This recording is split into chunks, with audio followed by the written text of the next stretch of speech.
Welcome to The Dying Breed. I'm Caleb Erickson, and I'm here with Final Approach. Final Approach with Chris Gregory. So welcome to Final Approach with Chris Gregory and Dying Breed combo. Yeah. So we're experimenting a little bit. Yeah, this is first time that I've tried to do two podcasts in the same deal, which I'm actually, it's kind of cool because, again, like we were talking earlier, where's the anvil? Yeah. We're horseshoers. And my podcast is based on high achievers and kind of figured out how they became high achievers. What's yours? Mine is kind of a similar bent on that. I was shoeing horses, and I'd go around and I'd meet these really cool people, the really cool life stories, and most of them either didn't have social media or didn't really interact with social media much, and I feel like the stories are being lost. Okay. And so I wanted to bring those stories so people could hear them. All right. And a good name, Dying Breed. Yeah, and there's so many things like horseshoeing. I can't remember who said it at the convention, but he said that the forging part of the show is getting smaller and smaller, and then the my brain's shutting down on me, but where the marketplace is getting bigger and bigger. And so I think was it Craig Turnka or Bodie Turnka at the Winter Clinic last year talked about upping our skill. Yep. Yeah. Well, there's nothing that weighs your truck down like a lack of skills. That's one of my favorite sayings, So the better you get at shoeing horses, the less you need. You can go out with a forge and anvil, some tools, and a piece of bar stock and shoe any horse. Or you can go out with 800 pounds of keg shoes, so you have every variable, every potential modification. Right. And so your skills are, you're making up for your skills with inventory. Well, and I think you make more money. Not that money is the driving force, but you become more efficient. So here's a really important thing to think about. And how old are you, Caleb? I'm going to be 30 this next year. Okay, so you're a young man. If you learn how to make a shoe, make a bar shoe, pull a clip, and all of that stuff whenever you're 30, and you shoe horses till you're 60, you have 30 years to enjoy those skills, right? And you know what they say about planting a tree? The best day to plant a tree was 20 years ago. Right. The second best day is today. So whatever part you're at in your career, if you learn how to pull a clip now, you have the rest of your career to enjoy that skill instead of paying somebody else, the manufacturer, to pull your clip. And it's crazy to me because, I've said this multiple times this week, and I keep harping on it. The greatest sinner is the greatest convert. Right. So I was, whacking and tacking. Okay, so let me ask that: how old were you when you started shooting horses? I got out of high school. I was 18. When I got out of high school, I was 16. Okay. I passed high school and went into college. Were you a homeschool kid? Yeah, I sure was. All right. My baseline is awkward. No, actually, it's the opposite nowadays. Yeah, it is kind of crazy, isn't it? The public school kids are the ones that are kind of. I do think, at least for me, I was, getting out and being a part of, the college experience was phenomenal for me. It taught me to communicate better. Okay. It forced me to communicate. And where did you grow up? I spent a little time all over, mostly Idaho. Okay. Was your dad in the military or something? No, my dad was he was an ag. He was a fertilizer salesman. Oh. And his company sold to Prime Land and McGregor's and all those individuals. I think my chair is. Oh, there it is. Right.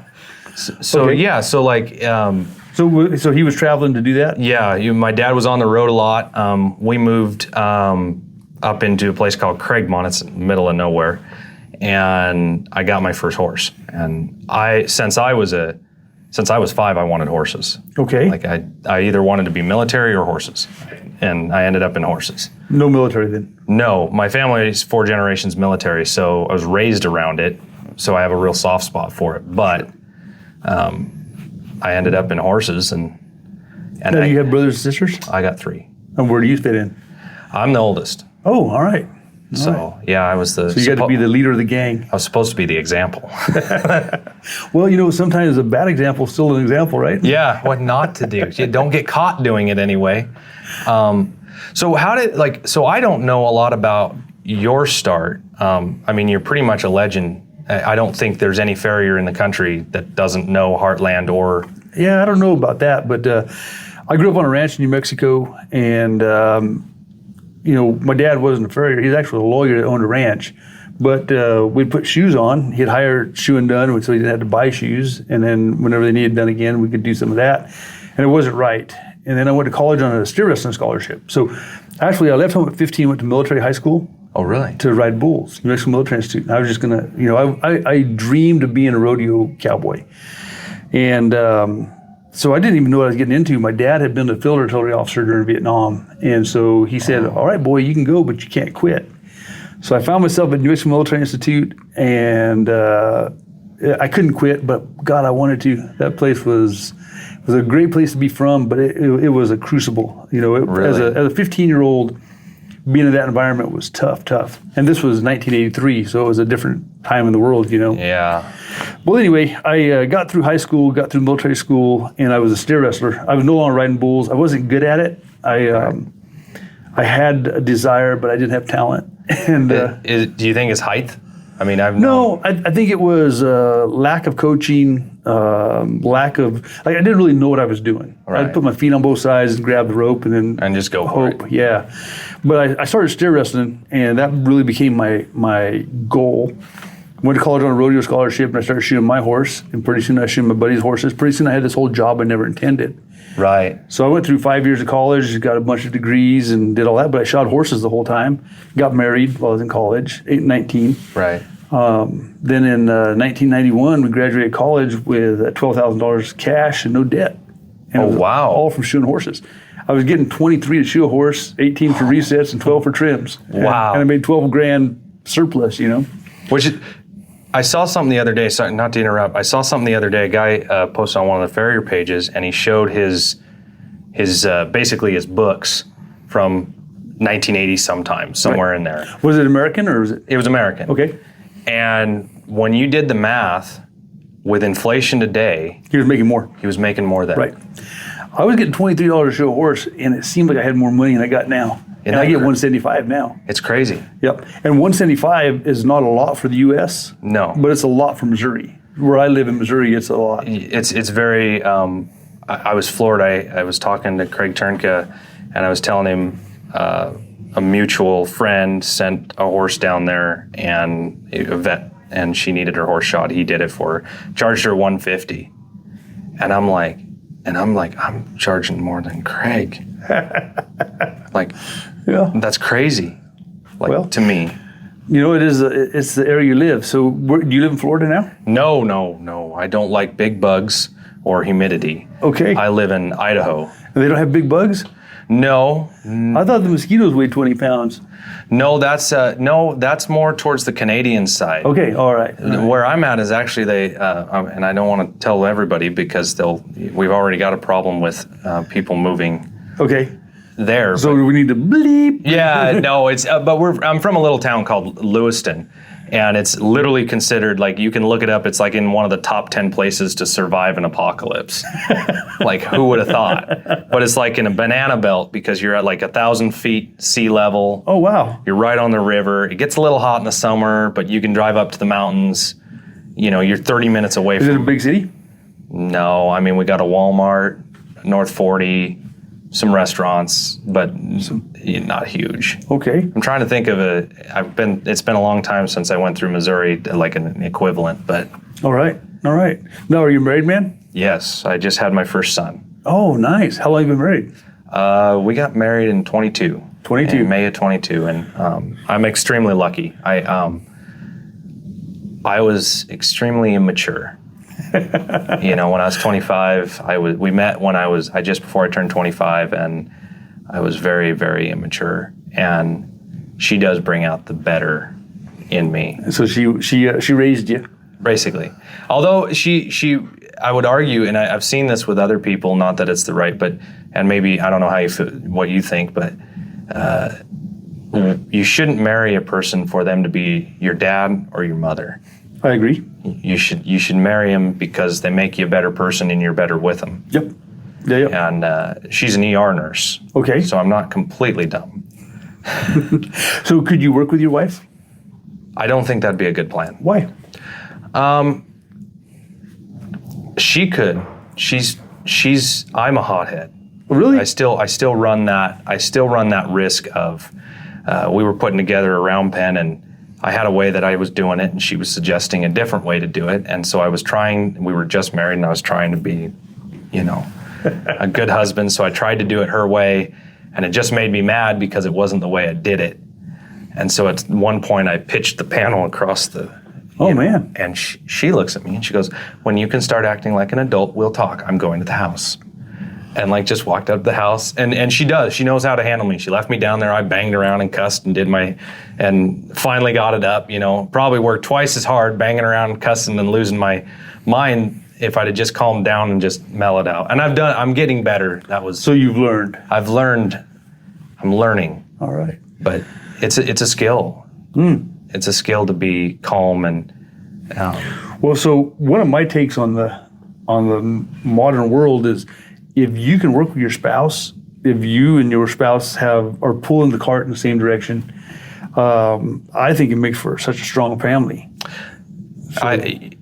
Shared common goals. Yeah. Well, and I have a lot of people say, "Well, I couldn't work with my wife," and it always interests me. I'm like, "Well, why would you marry her if you couldn't even work with her?"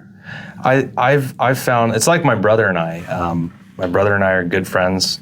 Love my brother. We discovered I went to work actually for him. He was managing a mill, and this is before I started shoeing. What kind of mill? It was a seed cleaning mill. Okay, so in ag, not a wood mill or something. No, we were in ag, and we discovered that we do not like each other working. Okay. And I think it's a personality conflict. He's a rule follower. So is there a work Caleb and a real world Caleb? Yeah, I would say I definitely have. I'm much more relaxed. Like here, I'm far more relaxed and being around my peers. I thought you were pretty chill. I got to admit, I can't see you throwing a panel. Yeah, I know. We have to admit our faults, and I have that panel. I lost my dad in 21. Oh man. He was 56, no health issues, just gone. From how? Believe it or not, COVID. Wow. So he went into the hospital, and not to go down that rabbit hole, but he went into the hospital. And this was during isolation where he couldn't have anybody with him. Yeah. So he went into the doctor's office. He had 104 fever, 80% oxygen, and shortness of breath. My wife's an ER nurse. If you came in exhibiting those symptoms today, they would admit you, and they would run a D-dimer on you, and they would. A D-dimer. A D-dimer is a way that they check for clotting. Okay. So COVID was notorious for clotting. In fact, more people died from clotting than that's why they all ended up on respirators. It was a clotting issue. It wasn't they'd get clots in their lungs and boom, they're done. Okay. I know of one other person that's exactly what happened to them. All right. A D-dimer, a normal, and don't hold me to the numbers, but normal D-dimer level is around 600. Okay. When 3 days later, after he went to the hospital and went home, when they picked him up in the ambulance and got him to the ER, he was at 50% oxygen. And his D-dimer level was 3,600. So almost half.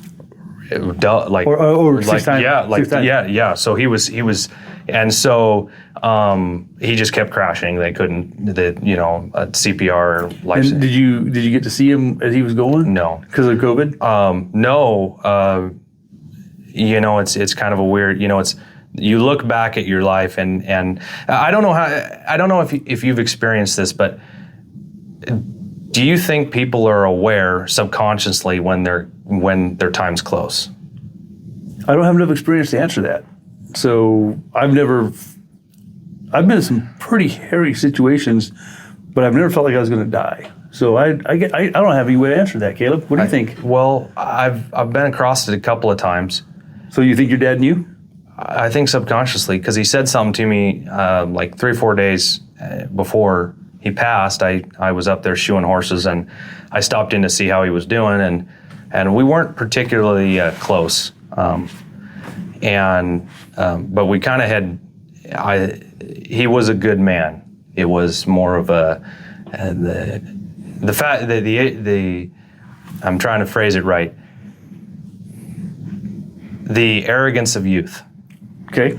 You know, you raise a son to be independent and self-sufficient, and you do your best there, and then sometimes you start to clash heads, especially if you're alike. Okay. Yeah. You know, and so we struggled with that, but I stopped by to see him, and he said something. I said,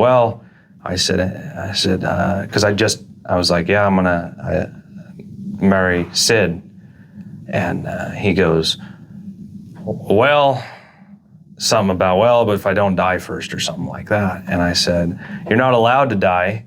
You have to be at my wedding.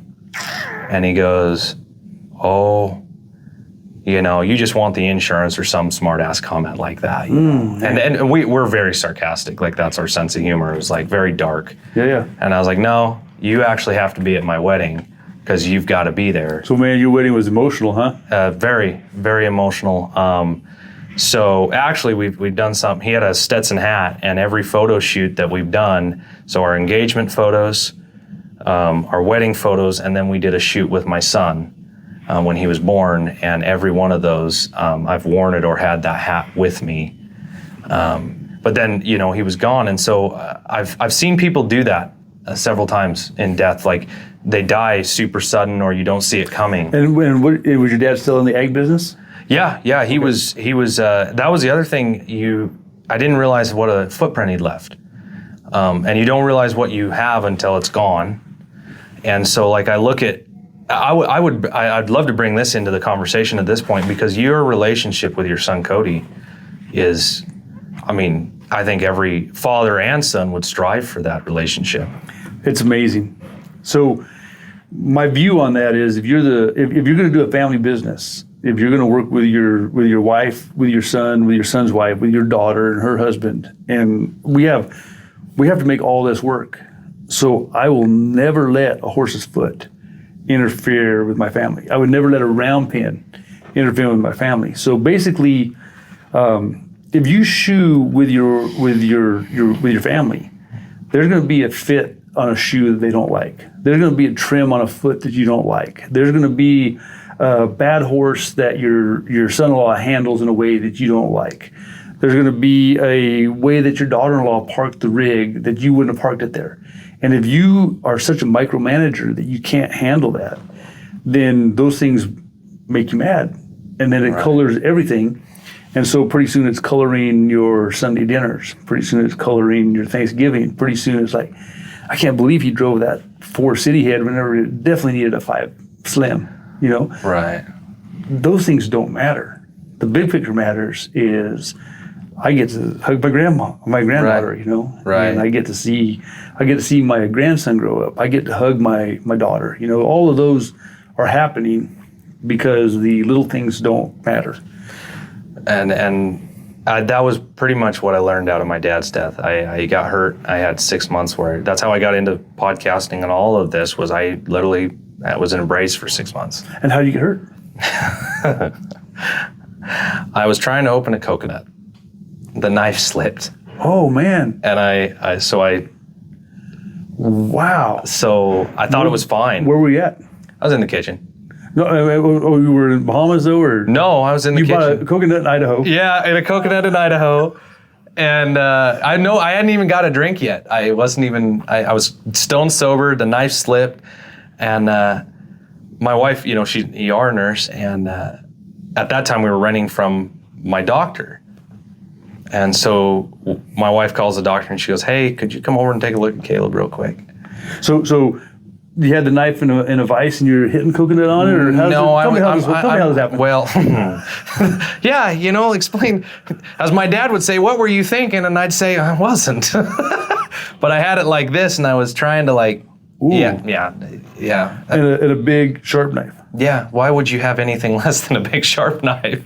Okay, so it slipped off the coconut, got you. Yeah, got you. And my doctor came over, stitched me up at the kitchen table, threw her tools in a bottle of vodka, you know, poured a vodka in. Her husband's like videoing it. He's like, this is our first patient. And she's like, no, it's not. He's like, our first human. We've stitched the dogs, but not. So I got through it and I thought I was fine. I went back to work and I was pulling shoes. And I went like that, and the tendon snapped. So it had severed the tendon, but not all the way. Not all the way. It nicked it, and then when I put a bunch of force on it, it was dry, hard. And so but that time period where I had to stay. So what did they do for you? Did they have a transplant tendon, or no? They were able to repair it with existing tendons. And I haven't had an issue with it until recently. I got a bad case of tendonitis because of I was holding my tongs incorrectly, and I had bad habits, and they affect.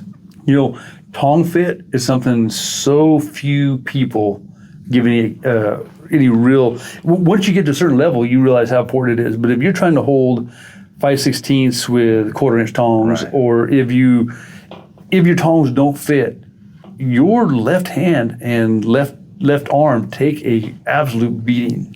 Well, and I'm learning. I was a cold banger for so long. I did 8 years of it, and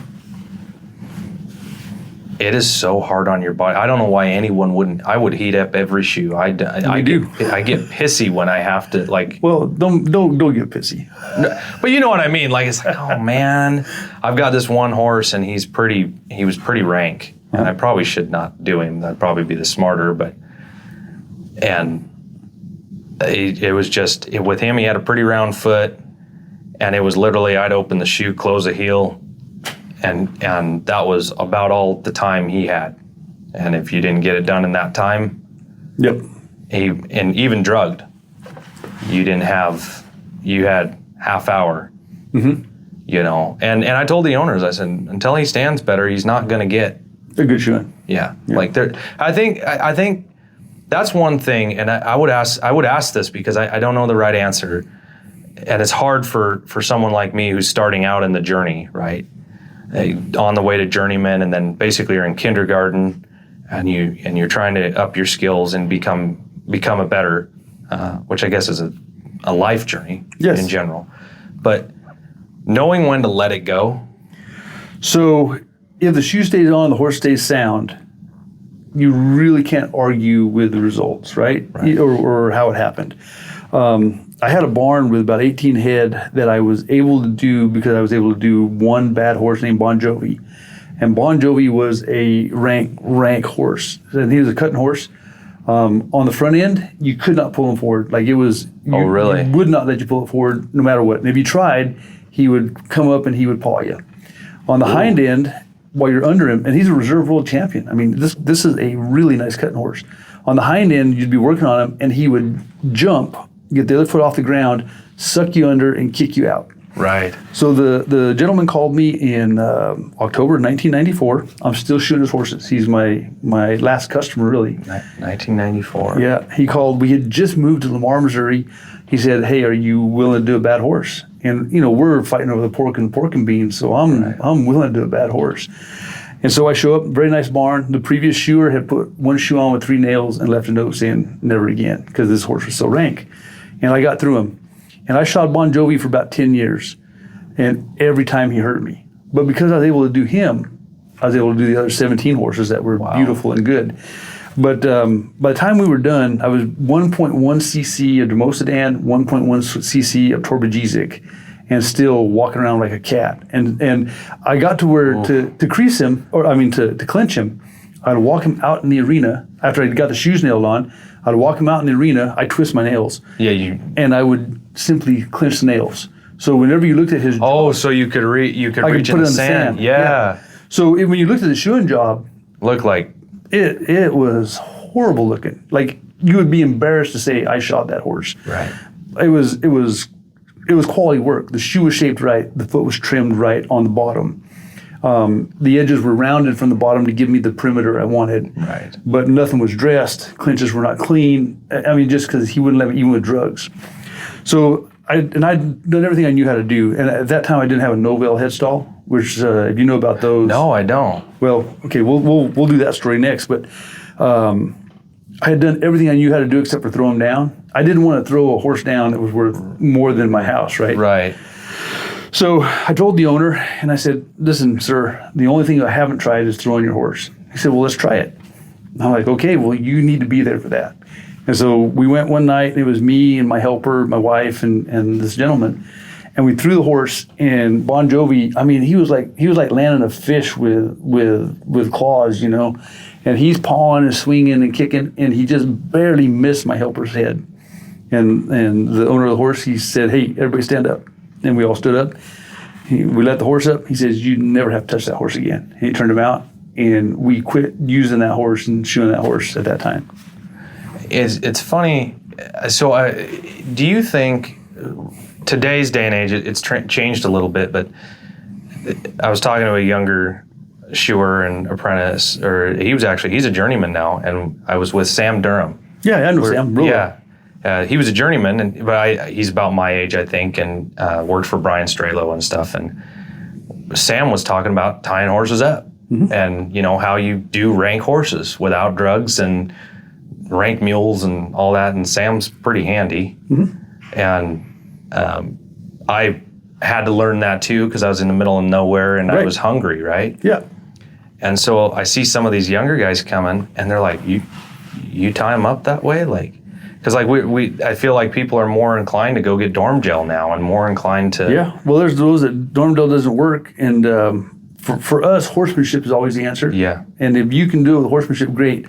But you know, there are people that are crazy. There are people that will pull a gun out and shoot you because they're just crazy. Right. Well, there are horses that are crazy as well, and we don't, or at least the general population looks at a horse more like a car than as a living, breathing creature with a brain, right? Right. So there are some things that can't be fixed, you right? know? And so if you get a guy that's crazy enough, they put him in handcuffs or a straitjacket. So you're tying him up. And if I have so I run a horse shoeing school, so we have to do rank horses for a living. Right. And I've made my whole career doing rank horses. So it's just.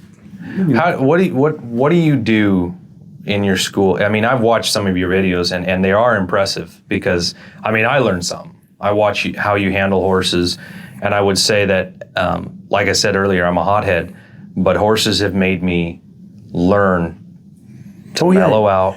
Yeah, because the horse senses it. Yeah, and they're not going to put up with you losing your crap. Right. And if you do, you really got to fight. Yeah, and there are horses. I got a couple on my list. I swear I should just kick them in the belly right at the start of the program, and I'm sure people will be like, "Oh my God!" I'm like, but it's just like people. I was one of those kids that if I didn't get a little bit of a shellacking every once in a while, you know, and there's those horses out there, and then I've got other horses on my book. If you look at them wrong.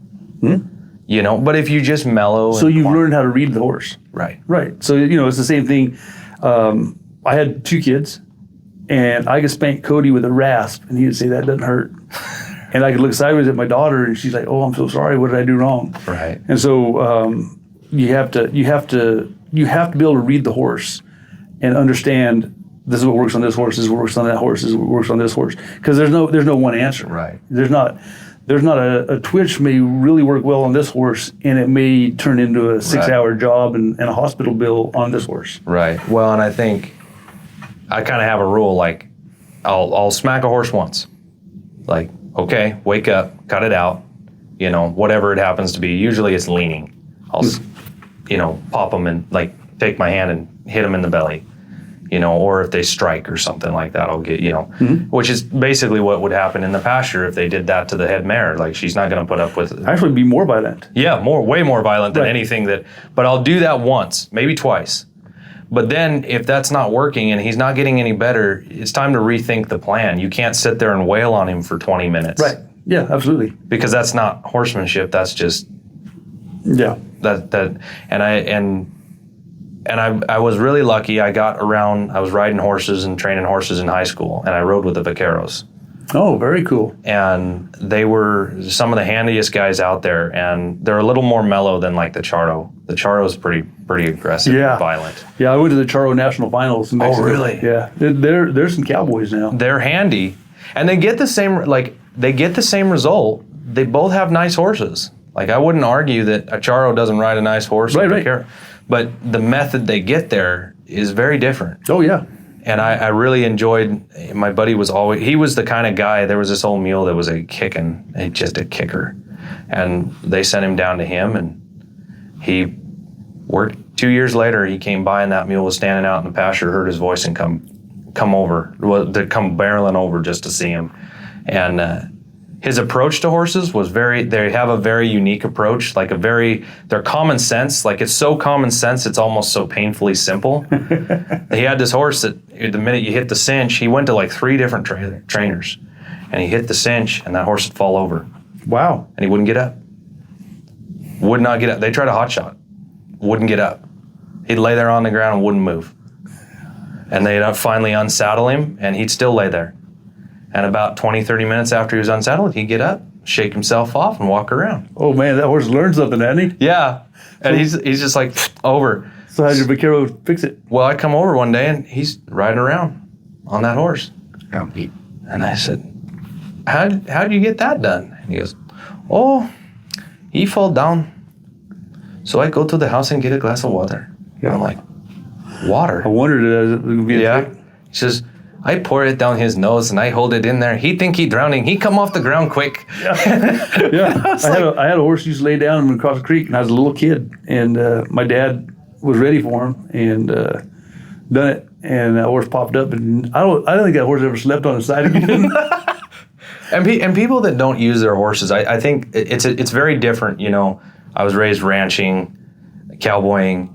I definitely have become much better at caring for the animal. I've become softer. Sure. You know, and age does that to you. Yeah, you realize that you don't have to be. You have nothing to prove. There's nothing. You mellow out, and I feel like, and you mellow more and more. I think you become more mature, and like you were talking earlier about letting it go.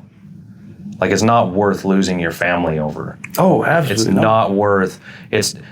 Who cares? Let it go. Don't remember it. Forget about it. Yeah. Don't tally mark. Don't make a tally book of all the things that people do to you. Yep. Because it's a miserable way to live. Yep. So are you a Christian? Yeah. Oh, good. All right. I am a little bit like, I was raised very, very Christian. Okay. But not Mormon. No. Okay. No. I was very, very, very, very, very, very traditional. And then it's not that the church is a bad thing. It's that sometimes the hypocritical part is hard. Sure. Which men fall short. Oh yeah. And so even your preacher. Right. Yeah. And so I had some bad experiences that way, and so, but I don't think that shook my faith in God. I don't think you can do this job. You have too many close calls to call it luck. Yeah. Well, and you just had a child, right? Yeah. It's a pretty hard thing to imagine without a creator, huh? Well, I was thinking about this the other day, people, evolution and things like that. And I was looking at because I was getting ready for the journeyman test, and the anatomy of the hoof alone. It's incredible. I don't like the Venus plexus, the solar plexus. It has to be designed. Yeah. It couldn't have evolved from a single couple cells. If you truly look at the argument of evolution, it is one of the strangest theories to have actually turned into a accepted school of thought. It takes more faith to believe in my opinion. Yes, than it does creation. So I'm a young Earth creationist. I believe the Earth's about 6,000 years old and change. I would, yeah. So there's 2,000 years from Adam to Abraham, 2,000 years from Abraham to Jesus, 2,000 years from Jesus till now. And the flood story, well, you can see some of the stuff that happened in Mount St. Helens, right. Some of the stuff that happened after Helene. Right. So the flood story explains our topography. The flood story explains the striations in the Grand Canyon, or the separation of the continents. And I think the flood happened about 1,500 years after Adam, or 1,500 years after creation. And so the planet as we know it is more or less 4,500 years old. Now, when you tell people that, they think you're dim, Right. But if you look at creation, they have to have all these gaps. There's these huge assumptions that time solved that problem. Right. But someone said it'd be like throwing a deck of cards and having it land as a house every single time. And it does. And again, they, like, to your point, they look at you like you're dumb, and it's like, wait a minute, show me where the evolutionary chain, lower life forms on the bottom, higher life forms on the top, exists. It doesn't exist anywhere and it's not happening. We should have so many transitional species. Right. You know the picture of the monkey going to the next one. Yeah. We really should have, because there's millions of monkeys, there's millions of humans, but there should be millions of the second ape, millions of the Neanderthal, millions. There should be millions of these transitional species, if that could happen. And the missing link is not one male or one female in that chain that then turned from an ape into us. Well, and how, like, I believe in fate to a certain extent. I believe that our days are numbered. I believe that there's a plan. I believe in free will, which is kind of ironic, because they say, well, how does that work if God knows everything? Like, how does free will work? I'm like, well, he allows you to make choices, but he knows the choices you're going to, like, it's a weird, like, it's so big, it's hard to wrap your head around it. It's like the discussion of time travel, Yes. It really is pretty dang hard to get it, all the gears to mesh. Yes, I agree. I think that you are allowed to do as you will, free will. But I do think God knows what you're going to do, and I think He knows where I'll end up and when I'll end up and how it'll end up, and He knows all that. The number, the hairs on your head are numbered. so and my head was easy to count. What? I think that without a God, there's no reason to be moral. Yes, except for I have atheist friends. I'm not saying you can't be moral, right? But and I wonder. I've asked one of them. I said, why don't you just go steal or Right. And he said, well, it's not right. And so that's a good question. But for me, the biggest thing is knowing that I have a purpose. Knowing that there is a reason why I am in this place at this time doing this thing, and believing that that's for a better reason, for a higher power. For a young guy like me, because you talk about purpose, and it's hard because we're trying to advance our career, make more money, provide for the family, but then you have to find that balance where you're able to give your family what they need to time. Oh. What did you do? How did that work? This is easy. You start with a number. Don't start by selling your body with X number of horses. So are you as busy as you want to be with your shooting business? Yeah. Okay. Whenever a new customer calls, what do you tell them? You tell them no? Not normally. What do you do?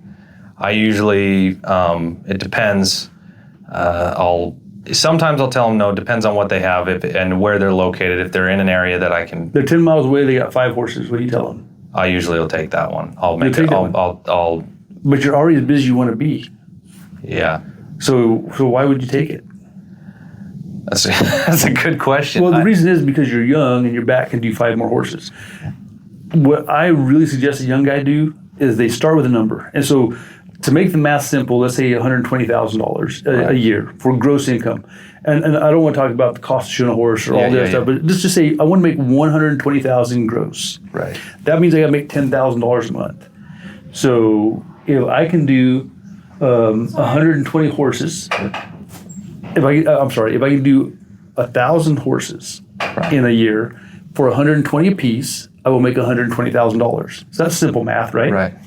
So if I have to do 1,000 horses and I work 50 weeks in a year, that means I got to do 20 horses in a week. Okay. So once I reach the number, and if I'm doing it on a 6-week schedule, that means 6 times 20. I have to have 120 horses on my books. So once I reach that number, then the lady calls 10 miles away at 5 horses. Yes, ma'am, I'm happy to do you, but I get 140. So now I've gone to $140.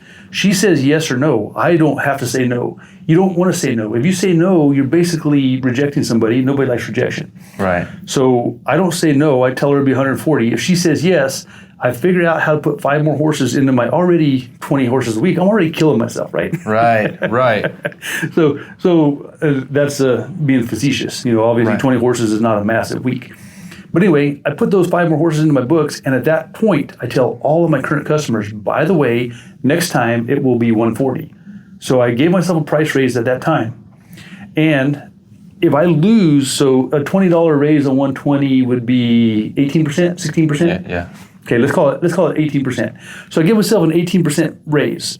In a perfect world, I would lose 18% of my business, and I would still make the same amount of money, but I'd only be doing 82% of the work. And that means I would be able to add those horses in eventually. That almost never happens. You almost never lose the customers. Right. So, but I have a quality of life because now I'm only doing 20 horses a week for 50 weeks a year. I have 2 weeks off. I'm making my number. It's not about money. It's about lifestyle. Right. We turn away so many students in the heartland, and I could hire instructors. I could build barns. I could have more money, but I don't need to eat more. I can make my number with this many students for this many months. And so that's where I started.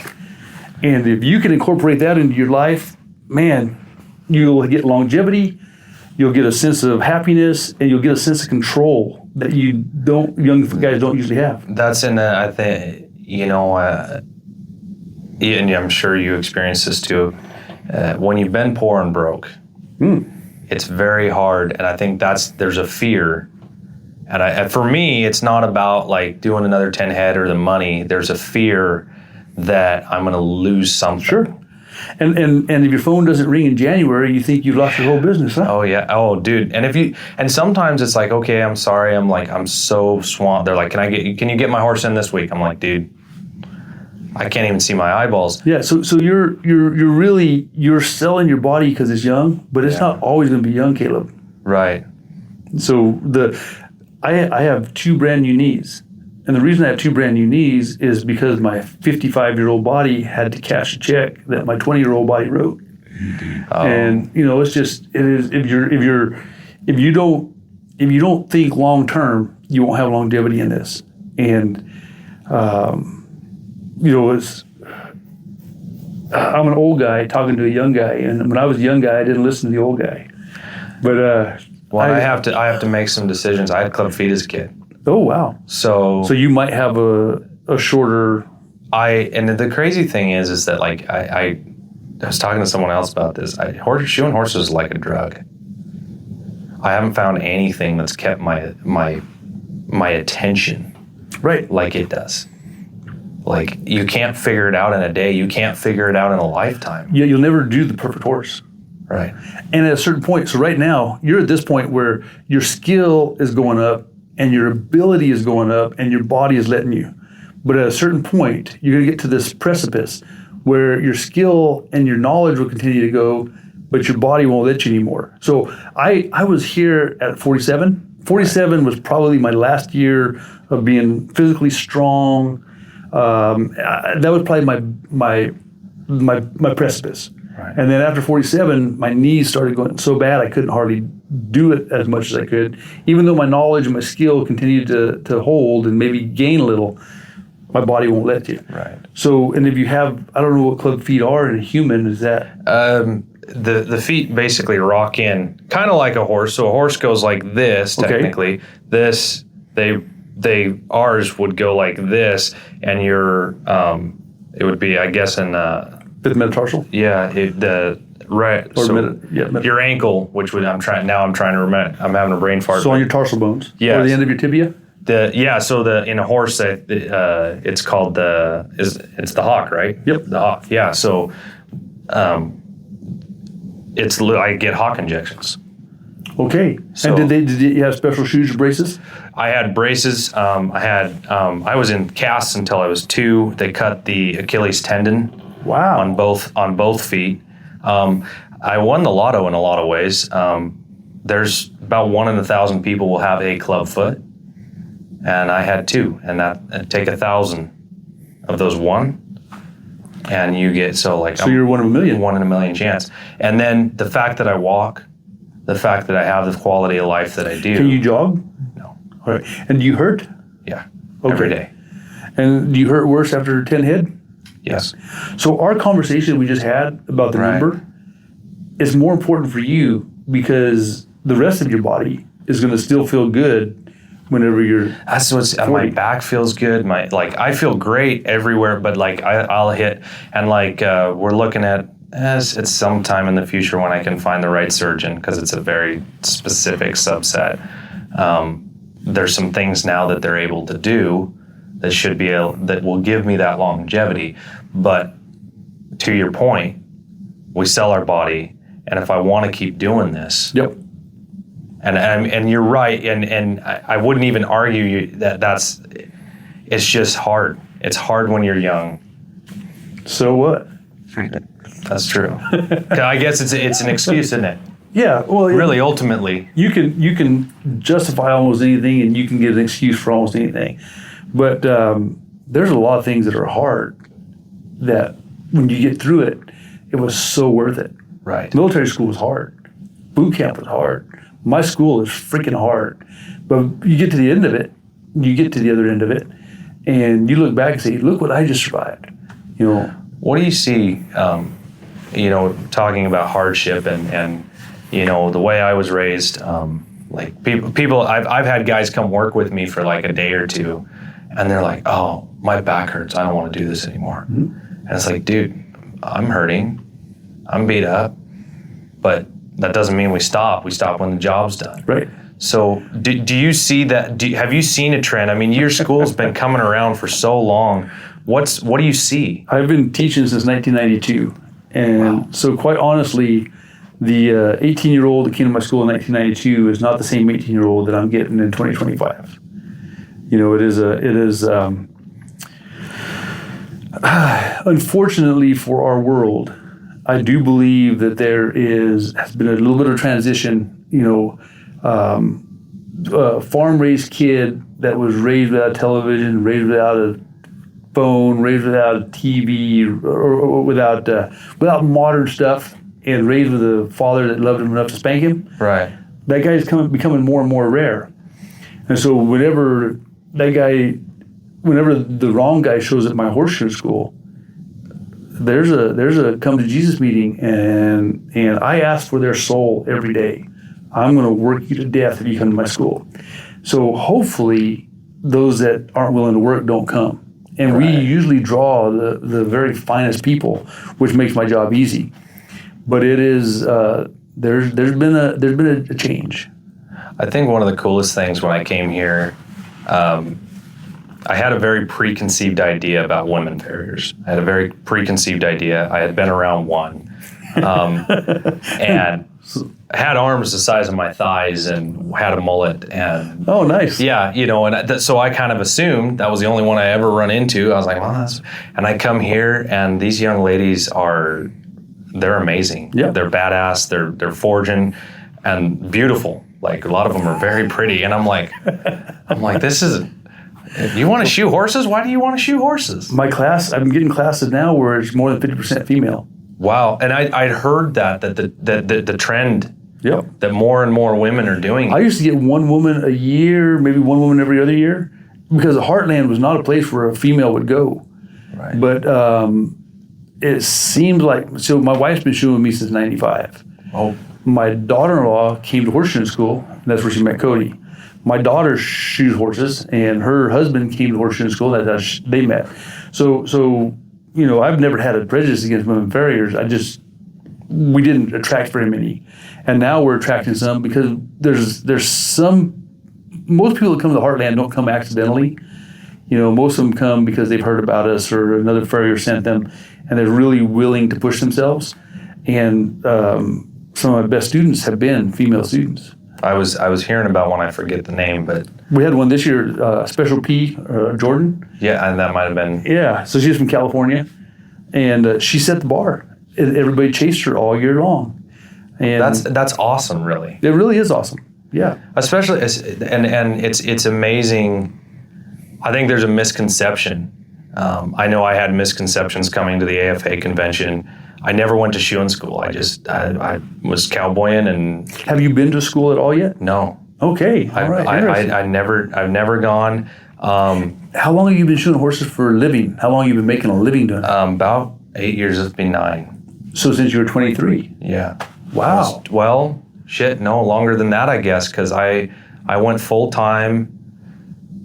I was shoeing 21. I was starting to pick up pretty hard in 21, and I think in 16. It was 2016 that I went full time. And never haven't been to school. Never been to school. Yeah, just think how you could have cut your trajectory short. You have no idea. When I found the AFA last year, so like I said, I told you a little bit before, his name's Paul McGann. He called me and he's like, I don't call anybody, but one of my clients is like, he really needs help and he's really discouraged and he's frustrated and he needs somebody, he needs a mentor. And I'd been burned by several different barriers. Trying to learn. And what happened was, you did their work and you didn't learn a lot. And unfortunately, it was about putting on a specific shoe to fix a problem, not upping your skill to fix that problem. So not understanding biomechanics or 100%. basics or trim or any of that, just this gimmicky. Okay. Using gimmicks to, and so Paul called me. Dusty Franklin was going to be in Boise. This would have been last year. And he goes, hey, it's Paul. You want to go to Dusty's clinic? And I was like, Paul the horseshoer? And he goes, yeah. And I was so busy. And did you know who Dusty Franklin was? I did. I'd been following Dusty. I'd been following you, and I was trying to, I was trying to emulate and trying to understand through YouTube, through YouTube, through Facebook, through Instagram. I'd see these guys doing, and I saw the shiny little mark around the outside of the shoe, and I'd try, but I didn't understand fitting. I didn't understand shape. I didn't even have a concept of it. I really didn't understand anatomy. Mm-hmm. I was pretty illiterate, really. And I said, Paul, I'm not blowing you off. I'm really not, because I would love to go to Dusty. I said, it's tomorrow in Boise. It's 5 hours away, and I've rescheduled the clients that I have tomorrow already once, and I can't do that again. And he said, okay. And I said, but don't take that as I don't want to. And we started talking a little bit more while I'm driving, and he goes, so why haven't you called me? And I said, do you want the truth? And he goes, yeah. I said, well, I've heard journeymen are assholes. And since then, I have come to realize that I've both been lied to and had a very, very misconception. I was telling you. So there was one journeyman with big arms and a mullet, and that wasn't, they're not even certified. I'm just saying that one journeyman colored your. Yes. Your. Yeah, and to be honest, we didn't really have any journeymen. It was more of the people I learned from didn't like them, and so therefore, you learn from people. Or was it insecurity? I would say that 100%. If you're not coming to the AFA, if you're not getting out, you have a pre-certification clinic that you do every year. Dusty does one. If you're not getting out here and not doing this, it's because you're insecure. Yeah, and it's because, well, if you really color all journeymen with the same brush and say they're horrible people, that's probably insecurity. Right. And I would say, if you're not coming here, maybe you can't get here yet, but you should. I came here for the first time last year, and okay. I'm now hardcore for it. Like I'm probably a little bit excessive on that, because I went through so much, 8 years, and now I'm like, if I'd have just not been dumb and not been arrogant, because I had arrogant. I was, it's youth, man. Well, it's also exposure. Yeah. Because if you'd have been exposed to a nice journeyman, yeah, then it might change things. Well, and when I got around Paul, like, he came down to my house. I never had a farrier. He's like, hey, can I swing by your house today? And I was like, yeah. He's like, you want? And I'm sitting there shoeing horses, and he's sitting there watching me. He's like, I can't just watch you. And he just jumped in and just like. And trust me, he didn't try to change my technique that day. But you probably learned more in an hour than you'd learned in a month. Yeah. Huh? Yeah. He showed me what was we did a mule both at the same time. He was on the back off the offline. Offline, and I was on the front. And we did the mule in like 30 minutes. And I'm just sitting there just like, oh, this is nuts. And then the fact that he could walk to the anvil, because I always wanted to know how they did that. He just walked the anvil, shape it, and come back and nail it up.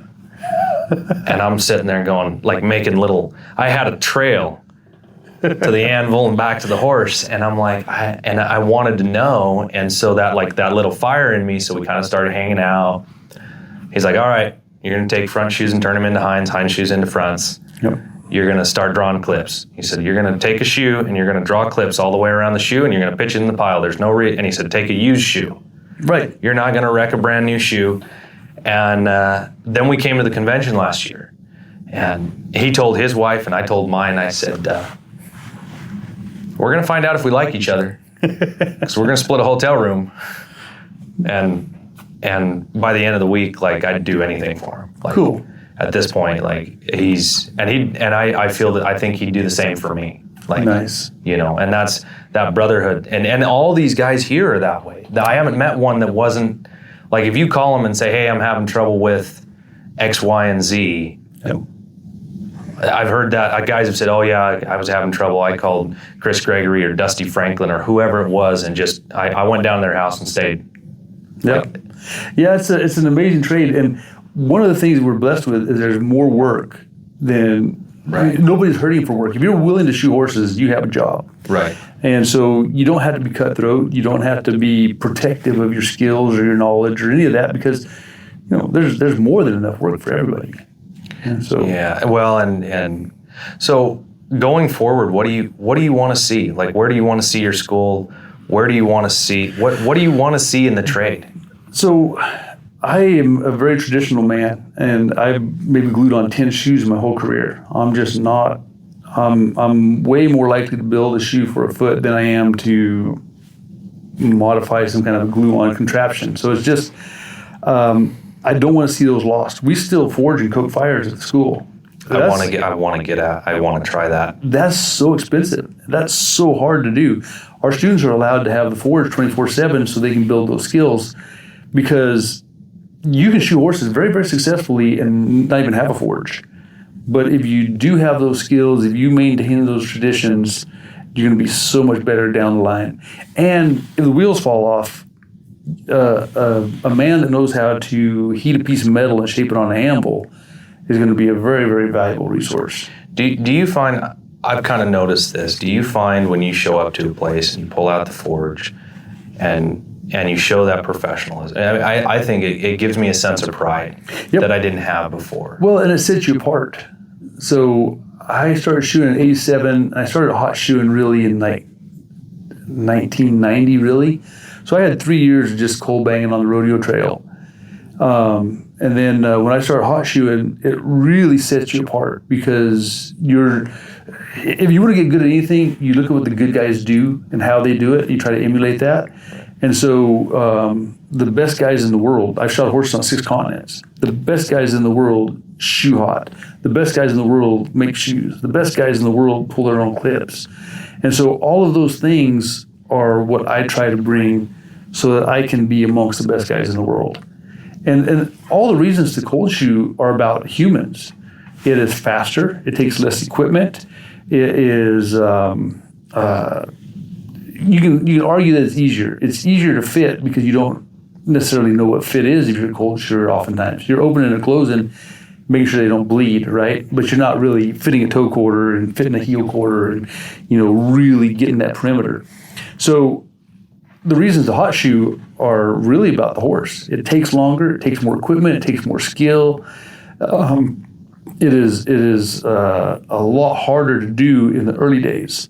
Right. The shaping of the shoe is not eventually, but in the early days it definitely is. And so you have to be willing to push yourself past that point so that you can learn how to do it. For me now, I can't imagine being a coal banger, but I know a lot of coal bangers made a very good living that could never imagine being hot shoers. So, I wanted to touch on it because your son Cody just got his fellowship with the WCF, the Worshipful Company of Farriers. Yep. A lot of my audience doesn't even know what that is or that it exists, and you have your fellowship as well. I do. Yes. And you were one of the first, weren't you? Well, okay. in the U.S.? I was the second American. So the Worship Company has been around since 1356. 13. Oh, I thought it was 1439. Nope, 1356. Their modern history starts in 1674 after the fire in London. So that's whenever they have a good written record. And they have 3 levels, basically. A diploma of the Worship Company of Farrier is what you have to shoe horses in the United Kingdom. The associate of the Worship Company of Farriers would be a very, very skilled tradesman. You can be an approved training farrier. You can take apprentices. And so that is the level that most craftsmen would try to achieve. But it's a very high level. And then the FWCF is considered the highest level in the world.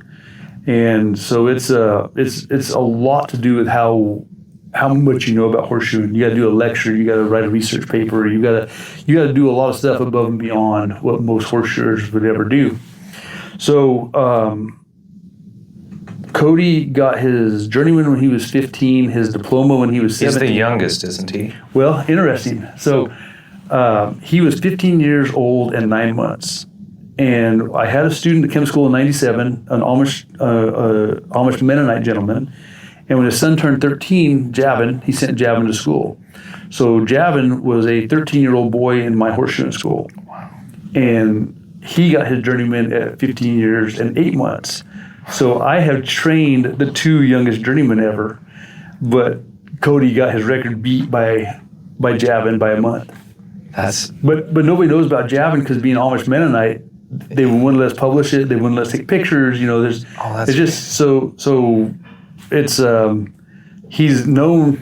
Cody's known as the youngest journeyman because he got publicized. But anyway, he had his diploma at 17, and he passed his associate horse at 19. Or I'm sorry, his associateship he got it at 19. So he was at AWCF at 19 years old. But he wanted to do his fellowship at the highest level. And so he got it with honors. There's 6 guys that have done that in the last 60 years. Wow. But whenever he did his fellowship horse and he did his fellowship thesis and his fellowship lecture, it was just done at such a high level that, most dads want their kids to exceed them, and Cody does it time and time again. He just, I'll do something that I thought was pretty cool, and then he'll do it better. I heard a quote, and it said that your father is the only one that will truly be happy when you surpass them. Yeah, I don't know. I don't know if that's true because rising tide lifts all boats, and I love to see I love to see my students do well. I love to see my graduates go out there and ding the bell, and get. I wasn't a journeyman until I was 23. And I was the 344th journeyman in 1991, and I was 23 years old. And I got it. Let's see, in June of 1991, and I was 22. So I got it right before I turned 23. I got it like a week before, and at that time I was the youngest journeyman. But there's only 344 up to that point, and so then people started beating me left and right, and pretty soon there's an 18-year-old did it, and I think Ben Yeager did it when he was 18 in Vancouver, and now you get a smattering of 17s, 16s, and what have you. And I think it's awesome. I think because of the way people are able to learn with YouTube and with stuff we're doing and with clinics and with all these things, there's a 15-year-old that is way better than I was when I was 30, because that 15-year-old has access to stuff that I just didn't have access to. And I know a lot of guys, especially the old school guys, really hate social media, and but it is. I think it's the future, and I think I had to embrace it. I didn't want to, but I had to. Because and you've done it. I feel like you've done a great job of that, because we have videos and especially, I mean, your book is like, not to do a little plug for it, but your book is the best way to study anatomy that I've found. The simplest form. But it's not social media. That's really old school. But it's not social media. But I found it through that. Like I found you long before I found Paul. Sure. So maybe there was a seed there. I was at least open to it because I'd seen your stuff. Now, are you a reader? I read constantly. Oh, okay. What do you like to read? Mostly biographies. Okay. Mostly historical stuff. I have some stuff that I read that I do like, some sci-fi stuff and stuff like that. So like Brandon Sanderson or? I actually am into Warhammer, if you know what that is. Warhammer, I guess I'm not familiar with that. So it's like if Star Wars and Star Trek had a baby and it was way cooler. So it is sci-fi space. Yeah, so it's space. They actually, so the crazy thing about it is you can go, it's a very well-written series depending on what author you pick. So there's several authors writing in that universe? Yeah, there's thousands of books. Oh, wow. Okay. Like you can, I've been reading those books. I think I have 200 of them. I grew up reading Louis L'Amour. Okay, nice. And I feel like he gave me, and then I grew up, the other one that really made me like to read was this TV show Have Gun Will Travel with Richard Boone. And I know that sounds silly, but he would use Shakespeare and stuff. And I like the sound of words, and Are you a writer? Not especially. I like research, and I have done some writing, but I'm not I wouldn't claim to be a writer. I can write. Have you read any Connie Golden? No. Oh, okay. Well, he writes historical fiction. So really? Like he wrote an Emperor series about the Roman era. He wrote a series about Genghis Khan. Really? Really good stuff. Conn, C-O-N-N-E Golden, I-G-G-U-L-D-E-N. I'm gonna have to put. So like recently, I'm reading W.E.B. Griffin. Oh yeah. Yeah, I liked his stuff. History for me is like, I feel like, so a lot of people, I guess, like read self-help books and stuff like that to help themselves grow. For me, I find that in history. Okay. I find my inspiration by reading about great men. Sure. You know, the American frontier, the Civil War. So if you could go back in history and have lunch with one of these great men, who would you choose? I mean, the first name that comes to mind is Stonewall Jackson. Oh, yeah. All right. I don't know how much you've read about him, but his life, the other one that I would really like to talk to would be Lincoln or Grant. Okay. That or Mark Twain. Yeah. I visited his house in Connecticut. Really? Yeah. Always. He had said he was the first American author, comedian, international celebrity, really. Yep. Yeah, and during his own time. Yeah. Which, a lot of times that didn't happen back then. But, No, and he lived a life, and it's a lot like the country music from the 80s and 90s, Merle Haggard and Johnny Cash. They were writing about stuff that they knew. Right. It wasn't some guy writing a song or getting a song written for him and then singing it, And I don't know, what do you listen to music-wise? What, like? There's two kinds of music. There's country and Western. Right. And so that's pretty much it. On my Pandora, it'll be like the Chris Gregory channel or, right. Red Steagall. You know Red Steagall? Yes, I do. I interviewed him. Really? Yeah. I flew down to his place and interviewed him for my podcast. That's amazing. What a great gentleman. So I grew up with those kind of songs, and that's what I have on my Pandora. I feel like those songs, they write about true things. Right. And things they knew, like you said. Yeah. And are you musical? Do you play guitar? Or? I can play a little bit. I like guitar. I can play a little bit. I can never get it to quite sound the way I want. Potentially, I have perfect pitch. Okay. So that's why since you know what it should sound like, it really bothers you. Yeah, I can't just sit there and and that's part of the problem. Like I struggled to play is because I can't get it to where I want, and then it doesn't. I can't, it frustrates me. So being a perfectionist is... yeah, I'm pretty bad. So my wife is a perfectionist, and I'm not. That's why she married me, and I married her. That my wife and I are very similar. She can see the big picture much more than I can. Well, so mine was a joke. If you'll think about what I said, she's a perfectionist, and I'm not. That's why she married me, because she has to have perfection.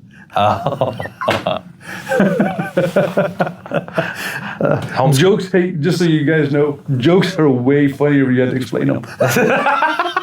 It's a slow burn effect. Yeah. It is funny, though. You'll be working with a client or something, because you have your joke of the day thing, and I do love the slow burn.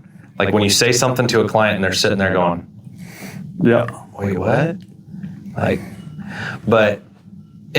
I think, but with the music stuff, I really I love music. Books for me, I constantly want to better myself.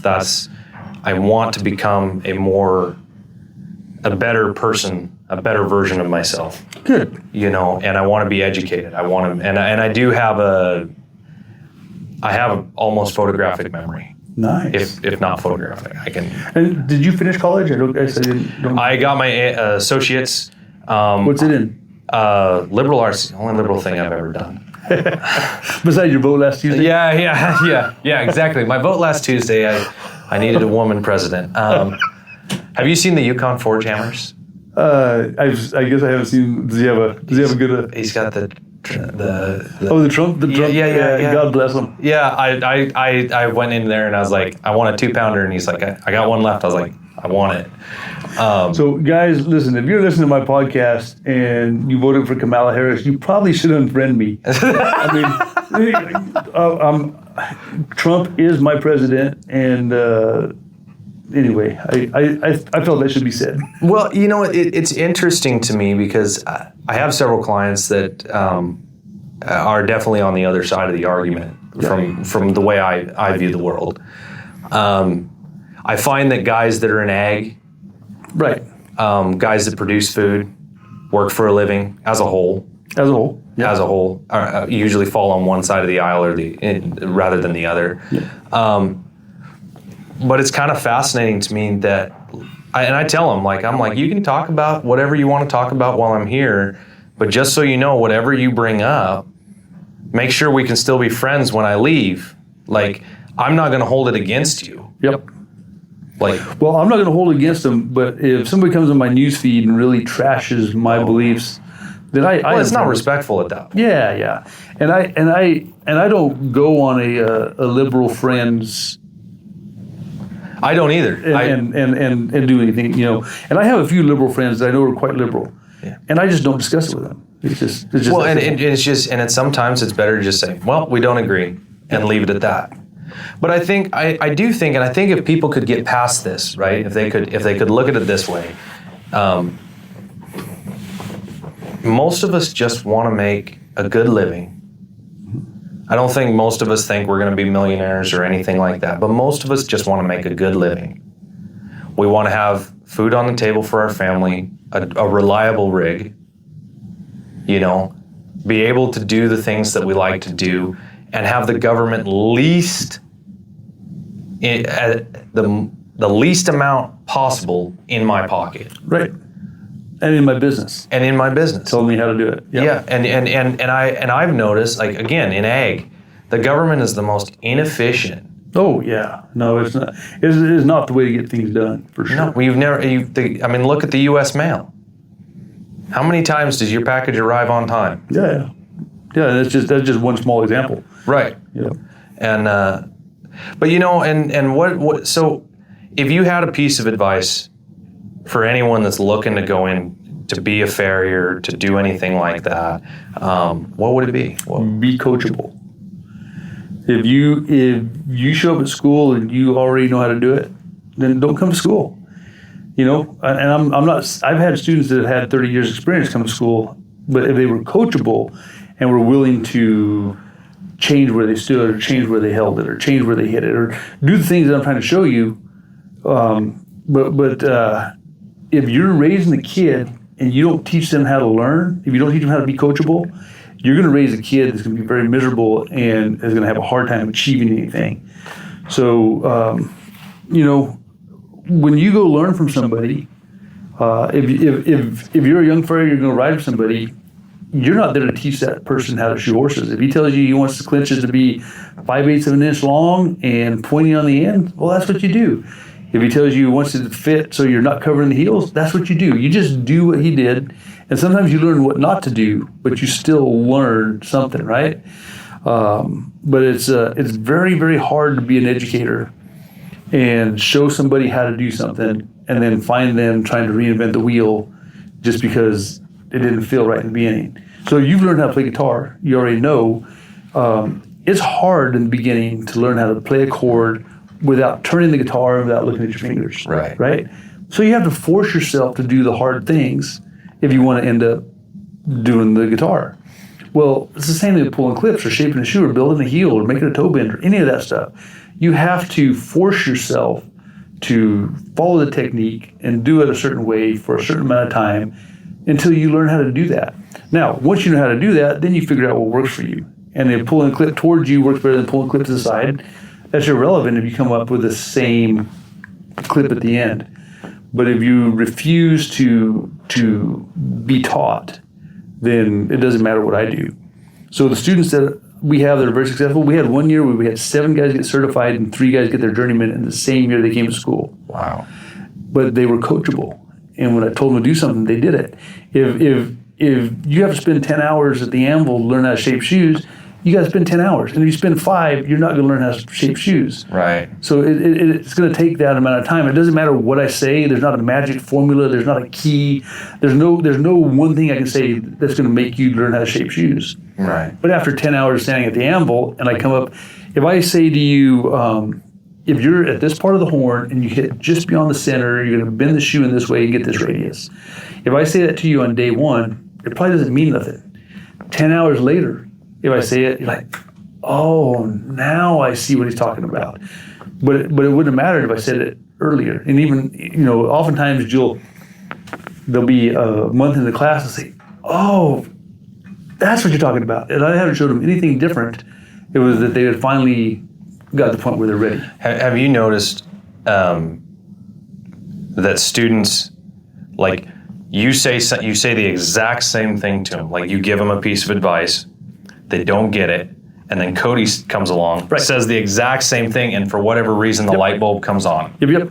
And sometimes it'll even be like Dusty will be visiting and he'll shape a shoe and they'll be like, oh man, you see how Dusty did that? He's on top of the horn, he did that. And I don't really care, as long as they learn it. But it's only because they had the previous experience. Right. That and if they will spend the time behind the anvil, there's no replacement for that. Right. If you want to learn how to play guitar, you could have the greatest guitarist that ever lived teach you how to play guitar. And if you spent an hour with him, went home and didn't touch guitar, and came back next week for another hour, it wouldn't matter what he showed you. Right. So horseshoeing, blacksmithing, all of it is the same way. Right. If you're not willing to put in the work, it really doesn't matter what the instructor is going to do for you. I think that's what the draw too is it's so much feel. Oh, yeah. You can feel when you're in the right position and the hammer's where it's supposed to be and the tong hand's doing what it's supposed to be. Yep. And like, I don't know what, to be honest with you, I was struggling. I failed my first CF this spring.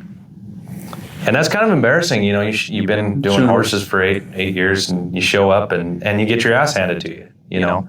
And the thing is that not one of those guys made me feel bad about it. They knew I felt bad anyway. If anything, they came over and go, let's sort this out. Right.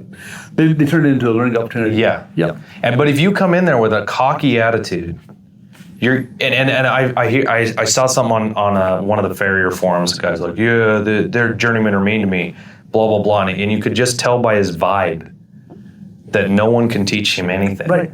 And I was like, maybe if you came to the anvil with the attitude of, I'm willing to hear, I'm willing to learn, I want to hear what you have to say. So I'm coming from, the crazy thing about this podcast that's kind of fascinating to me is I'm coming from the position of a student. That's where I'm at. That's my part of the journey right now. And you're educating. And so it's fascinating to see the overlap. Sure. The things that you say, like just be teachable, just, and really it's all about checking your ego at the door.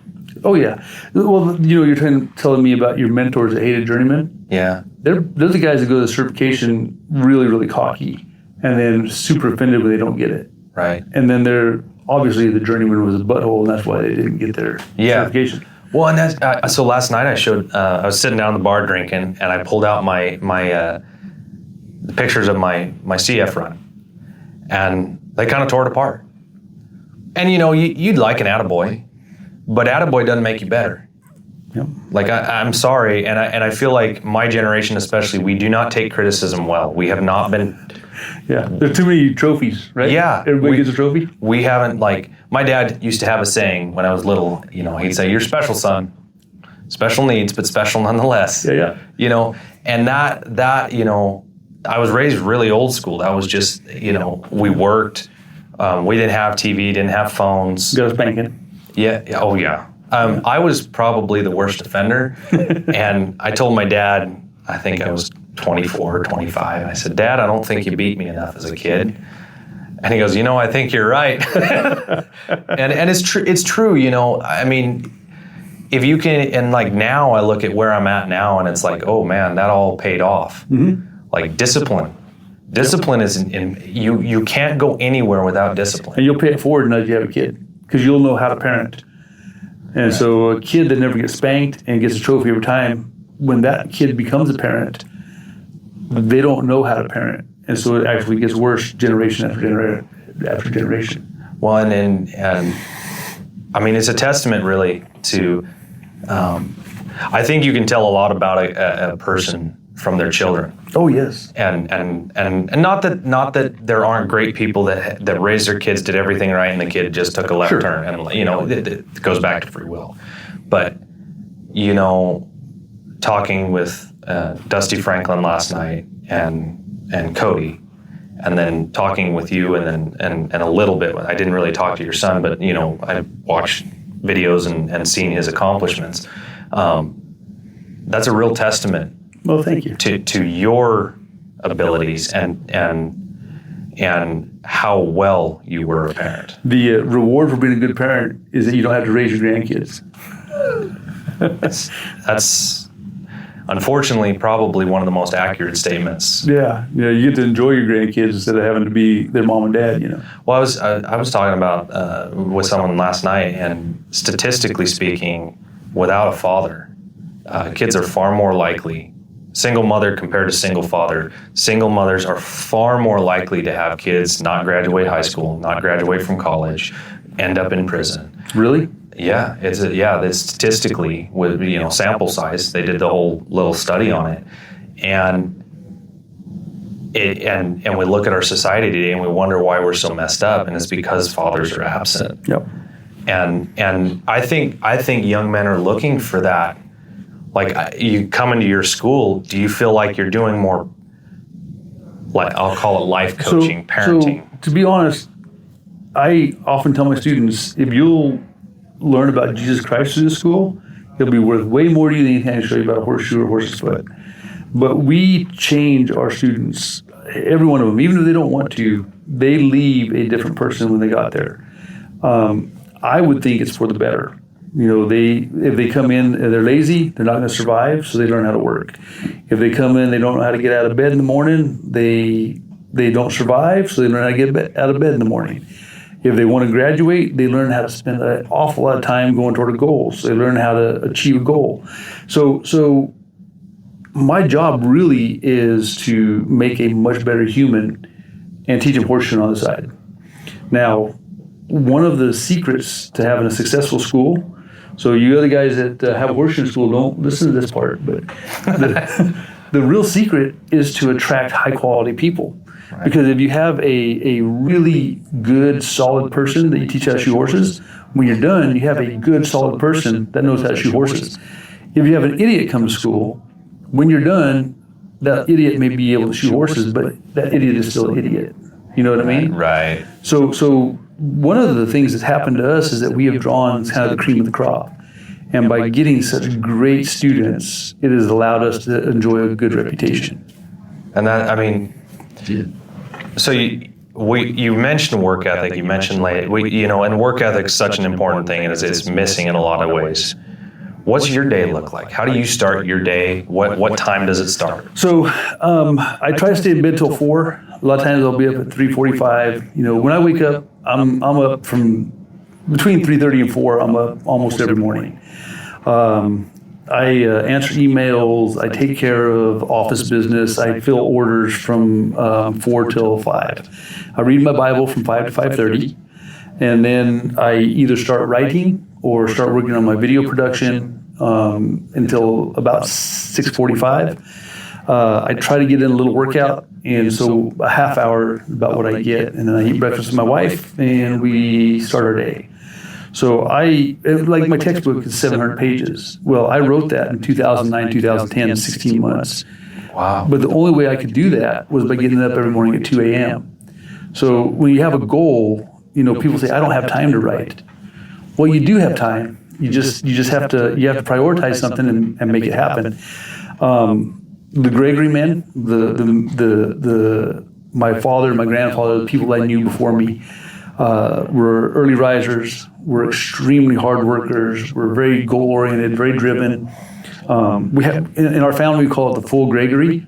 We don't do anything halfway. If you're going to shoe horses, you're going to live, eat, breathe, and sleep horseshoe until you achieve your goals. Right. If you're going to whatever, it doesn't matter. Play guitar. If you're going to be an archer. If you're going to write a book, you do what you have to do it. And all the Gregory men have always gotten up very early, and we'll have in a half a day's work before the day starts. And then so you go through the day. When do you call it? What? So with the school, we get done when we get done. And when I was a young man, we were shoeing 200 plus horses on the side. So we get done with school, and then my wife and I would go shoe horses till 7, 8, 9, whatever it was. So my daughter and my son, they grew up watching their mom and dad work like rented mules. And so they never had a babysitter. So if our kids couldn't go, we didn't go. And so their daycare might be playing with a tractor in a stall, with a toy tractor in a stall, or sleeping on the hay bales. But they were with us all the time. And so you can tell your kids about work ethic, but there is nothing like showing them work ethic. Right. So now I got these grandbabies, and they're growing up right beside me. Cody, he bought his farm. It's 2 miles away as the crow flies. My daughter and her husband have a farm that touches his, but they live on our farm. And my kids and their spouses are extraordinarily hard workers. So the grandbabies are seeing work ethic. Well, I seen that. That was your little granddaughter. Yep. And I mean, and for everybody that can't see it, she's so respectful. And like, she's a pleasure to be around. Like, you watch her, you're like, sweetie, would you, go get a shirt for whoever, and she just goes, right, yes sir, whatever, goes, gets the shirt, comes out, and then we were getting ready to leave, and I don't know if she wanted to go see someone or whatever, and she's like, I have to stay and mind the booth, like, and I was like, that's just so cool, that's just amazing. Yep. And that's a third generation. Yes. that you personally have helped. Well, yeah, and it's very cool for my wife and I to see our grandbabies growing up the way our kids grew up.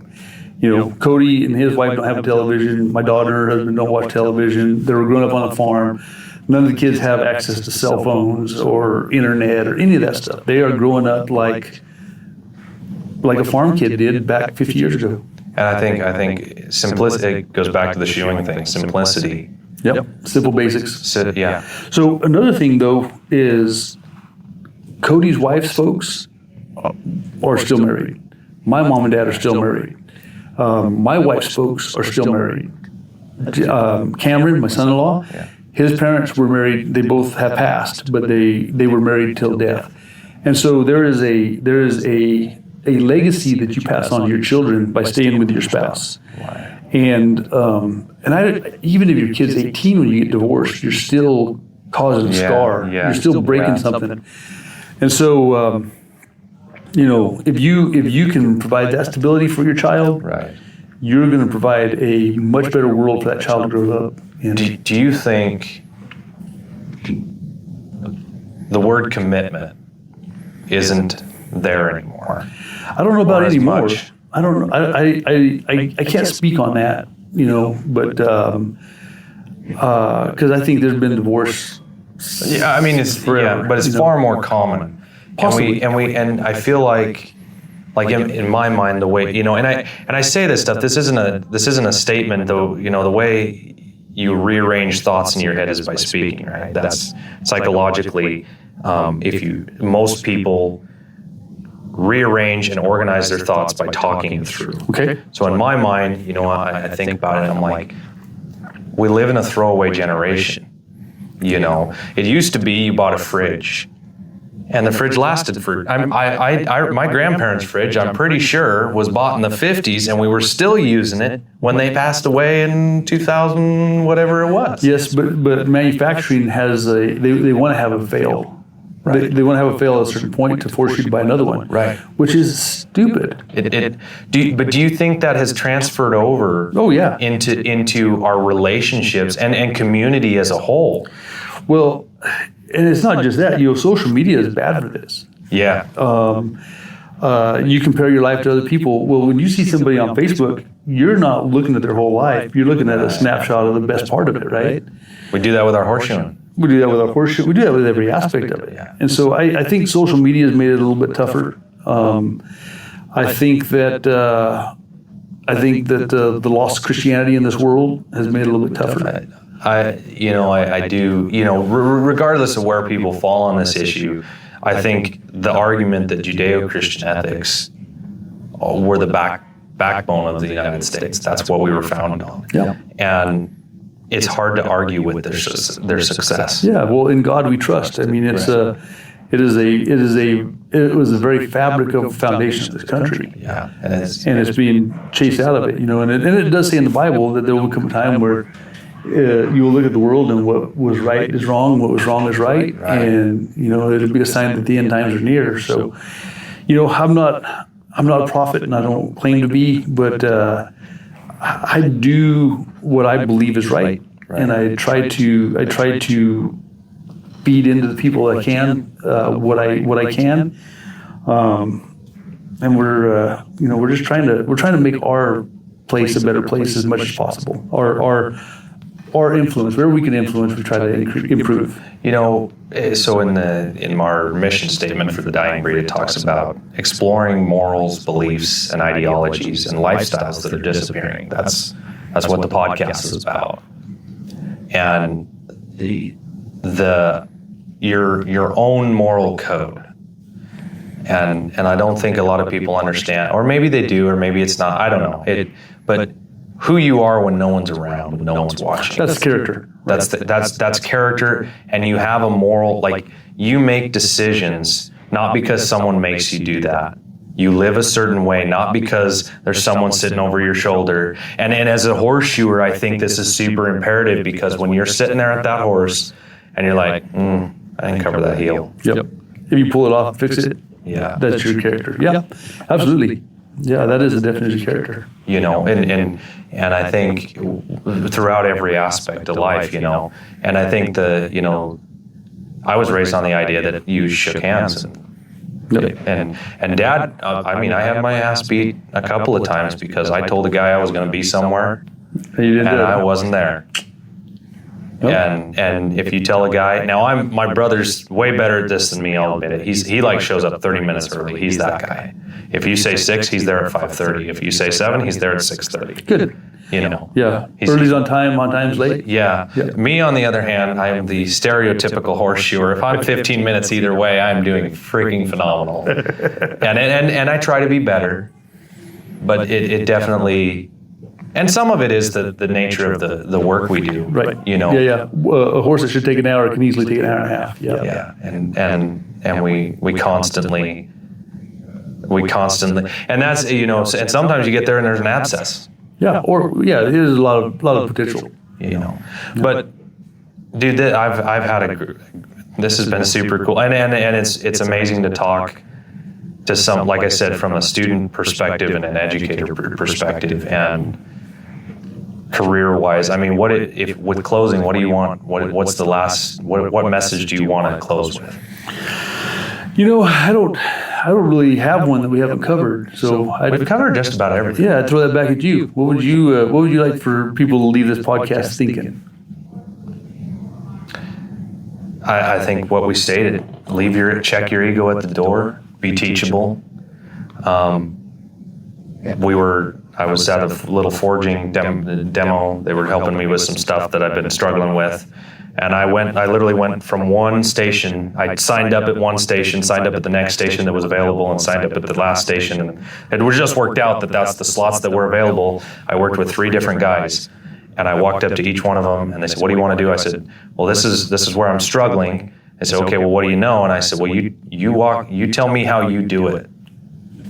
Because I got three different, slightly different, they're all kind of, the basics are all there, but three slightly different viewpoints. And as long as you keep an open mind. Well, you might figure out one that works better for you. Right. So, but if you're closed-minded, well, that last guy did, that's not how I do it. right. You might miss something. That's being non-coachable. That's what I'm talking about being coachable. So, Well, Caleb. thank you, sir. Hey, this was amazing. Yeah, well done, man. I had fun. I had fun. I did too.